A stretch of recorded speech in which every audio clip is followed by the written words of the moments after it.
Shri Swami Samarth. Good morning. कसे आहात सगळे? सॅटर्डे संडेलाच तुम्हाला माझ्या ब्लॉगमध्ये शौर्य दिसत असेल. आज मी शौर्य आणि अंशबद्दल एक सिक्रेट तुमच्याबरोबर शेअर करणार आहे.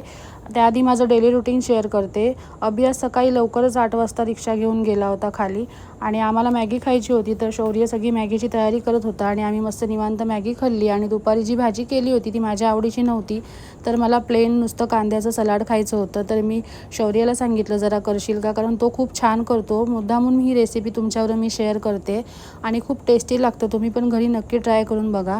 आणि मला जे शेअर करायचं आहे ना ते हे आहे की शौर्य आणि अंश असं मी म्हणत असते ब्लॉगमध्ये, पण दोघांचीही टोपण नावं वेगळी आहेत. शौर्याला बबड्या म्हणतो आम्ही आणि अंशला बाबू म्हणतो.